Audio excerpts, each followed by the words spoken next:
Really good resource out there. And I'm going to check it every day for the next couple of weeks here. I encourage you to as well. It's COVID-19, COVID 19.healthdata.org. They have their projections state by state. And they're also very transparent about their methodology. It's flawed, as it must be. But one variable that they make note of is that their projections are assuming strong stay-at-home orders and strong social distancing until the end of May. So we're going to show some graphs here, but when you see the peak, that assumes everyone stays put until June, until June 1st. So if we lighten up in the next month, then there could be another peak, like it peaks and it peaks again. Right? Modeling is another reason, because it can't account for human behavior and how people react to things over time. Now, when people change, new models will be made, right? Anyway, here's what we got. So let's do New York first, because New York is in the worst shape by far. So we got a couple good things to know. Well, I shouldn't say good. Interesting points. First, their peak, New York's peak, is April 9th, 8 days away. So they're by far the closest peak of the whole country. We'll get to that in a second. See the purple line? That is all beds.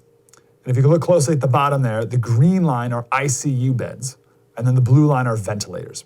So the dotted line, that's the average of the range, and you can see the faded area, that's the top of the range and then the bottom of the range for each of those different factors.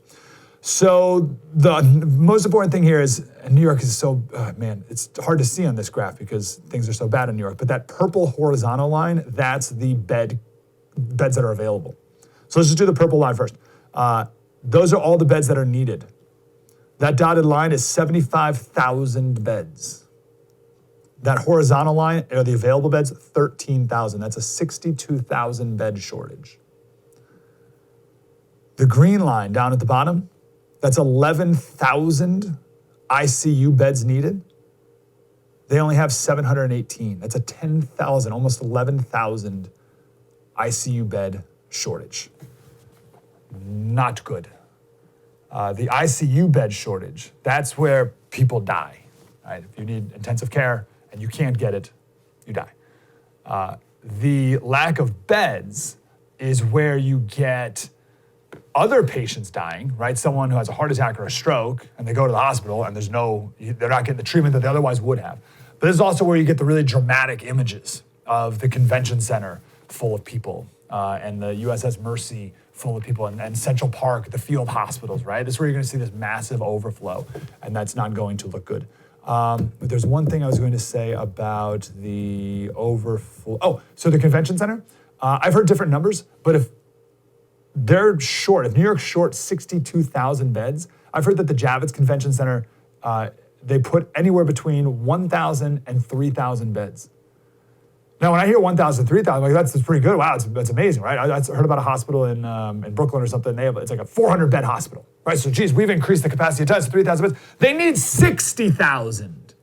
How are you going to get 60,000 beds? So that's a problem. Again, 8 days until the peak in New York City. Slater Crusaders, thanks for watching the first on YouTube. If you want more, like, subscribe. We got plenty.